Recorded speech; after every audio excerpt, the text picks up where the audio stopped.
In a specialized facility designed to repopulate humanity after a catastrophic event, 63,000 tiny human embryos remain, but no living humans. A robot, known as Mother, is tasked with raising this new generation. She begins by selecting the first embryo and placing it in a gestation chamber, where it will grow into a baby in just 24 hours.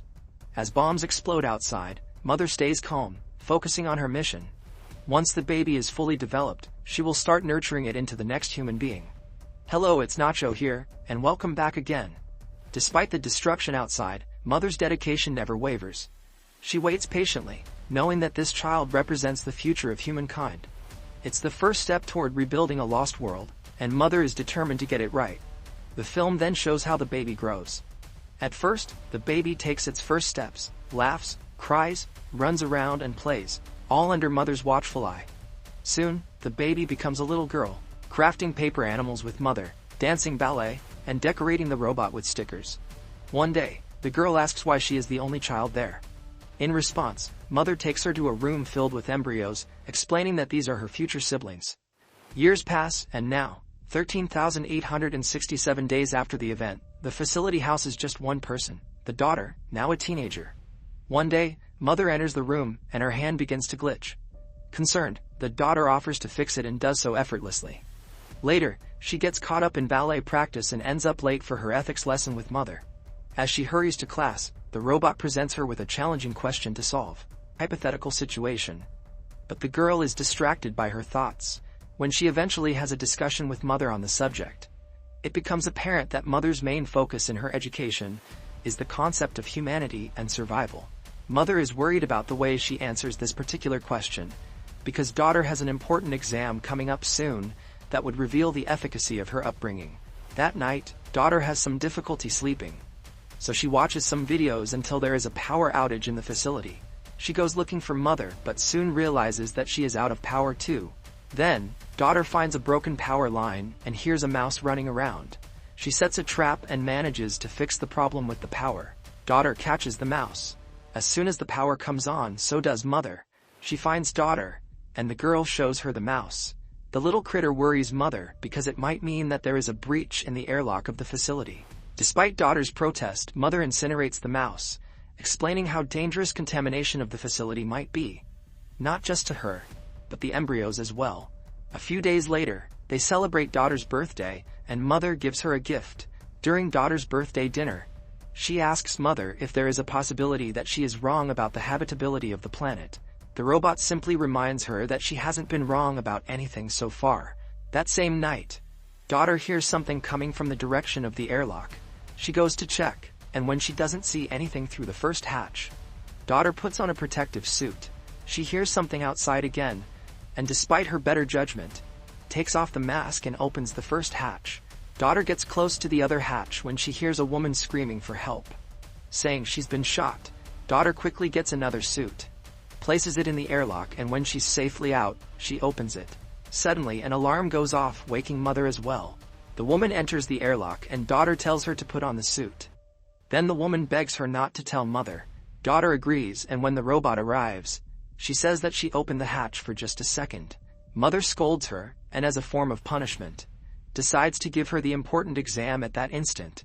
In the next shot, both are in the classroom, and Mother is giving daughter the exam, with an hour to complete it, while she tends to other things. As soon as Mother leaves, daughter goes back to the airlock, finding the woman unconscious. She shuffles through her bag, finds a gun, which she tucks away, and wakes her up. Daughter tells her that she'll give her all the medicine she needs, but that they can't stay there.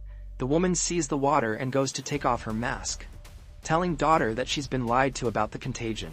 Daughter manages to hide her away in another part of the facility, before Mother returns to the airlock, and leaves the woman there to get the medicine, while she puts everything that she needs from the infirmary together. Mother finds the mask near the airlock.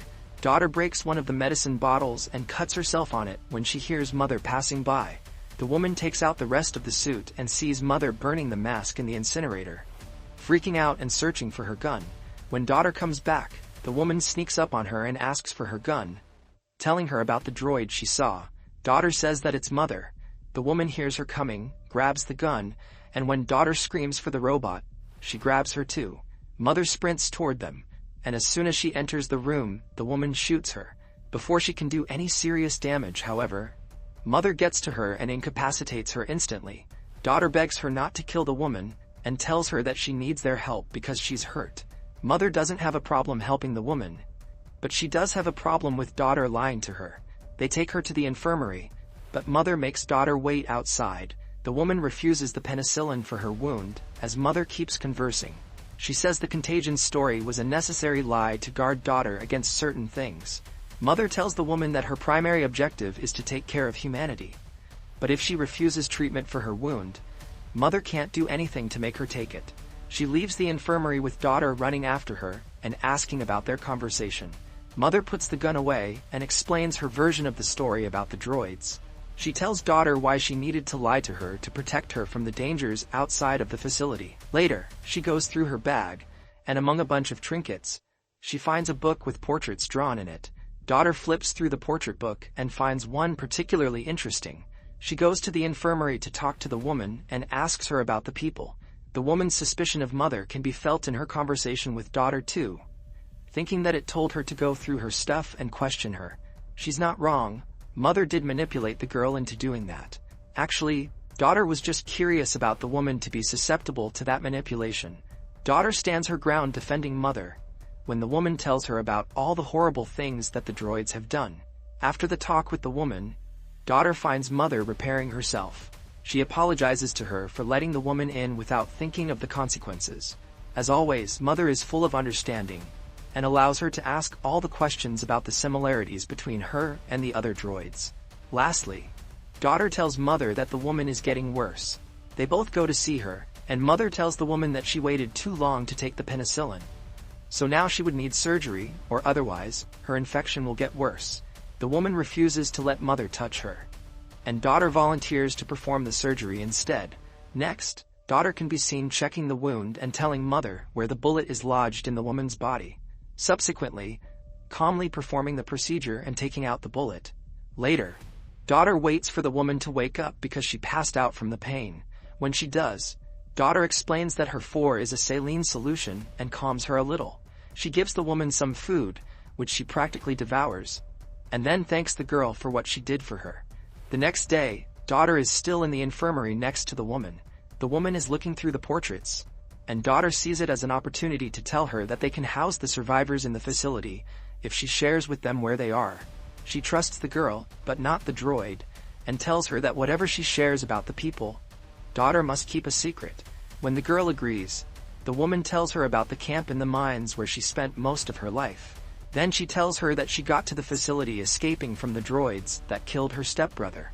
She shows daughter his and his wife's portraits in her book, and tells her that his parents raised her as their own when she was orphaned. Daughter asks about the portrait of the boy she saw before, and the woman tells her that he's about her age. The girl keeps insisting that they should bring the survivors there, but the woman gives her the alternative to join her and the others in the mines where it's safer. Mother interrupts their conversation and tells daughter that the woman needs to rest while she needs to do her exam. As the two of them leave the infirmary, Mother tells her that the bullet fired in her chest matches the one daughter extracted from the woman's wound.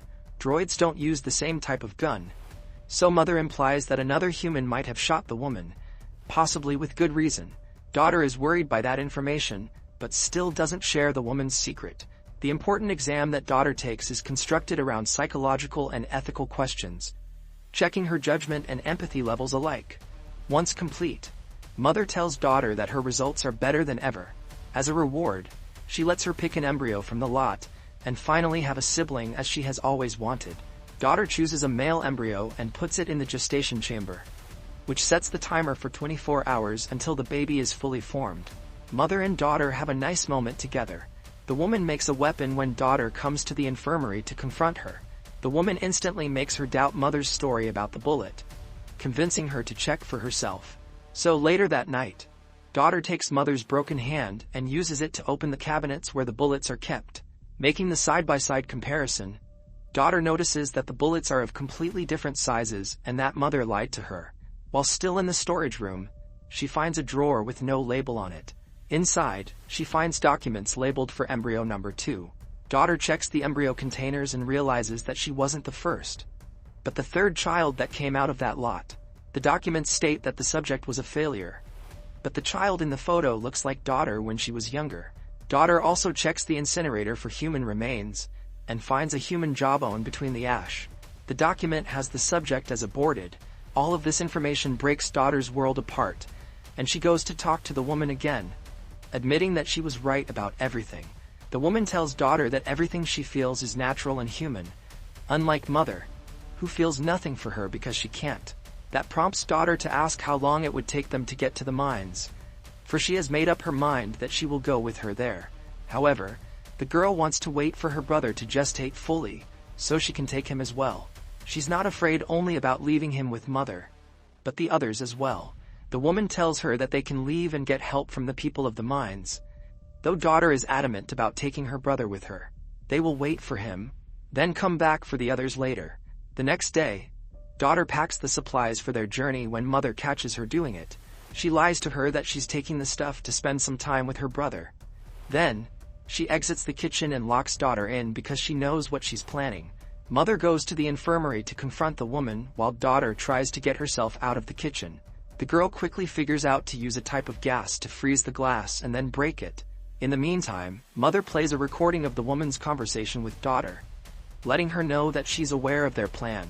Mother doesn't want daughter to have a miserable life like the woman and won't let her go. Suddenly, the woman sees an opportunity to attack her and manages to incapacitate the droid for a moment. But she just keeps on going, grabbing her by the throat. Meanwhile, daughter thinks to activate the fire alarm, which draws mother's attention, and she releases the woman from her grip. The woman escapes and finds daughter in the maze of the facility. She convinces the girl that they will come back for the others if they escape the facility now, and get the people from the mine to help them. They get to the airlock, but mother finds them there fast. When she sees her approaching, the woman grabs daughter as a hostage to make mother open the door.